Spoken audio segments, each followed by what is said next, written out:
ভাই ভাই বাড়িটা কোথায়? ভাই বাড়ি হলো এদিক থেকে সামনের দিক যাবেন, সামনে দাঁড়িয়ে মোড় বেজো, মোড় থেকে আবার বামে যাবেন, ঠিক আছে? বামের পরে একটা বাড়ি আছে, বাড়ির পিছনে। বুঝলি না আবার কমতেই। अच्छा আরে ভাই বোঝেন নাই, এই যে সামনের দিকে ঠিক যাবেন, আছে। একটু সামনে যায় ডানে মোড় আছে, মোড়ের পর একটা বাড়ি আছে বামে, ঠিক আছে? বামের ওই পাশেই হলো ওদের বাড়ি, ঠিক আছে? আপনি বোঝেন না বিষয় কথাটা? समझ गया। তুই বাল কল বাল বুঝি না। কি ভাই আপনার কাছে পান আছে না? পান থাকলে পানটা দেন। ठीक है। সবাই আছে তো, কেন খাইবেন নাকি?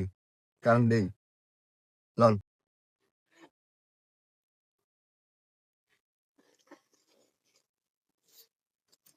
এই সামনের দিকে যাবেন, বুঝলে?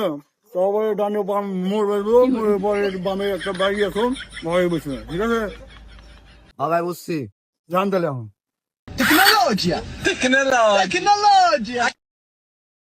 পান খড়ি করে পান খায় বোঝার লাগবে, নাহলে বোঝানো যাবো না, ঠিক আছে?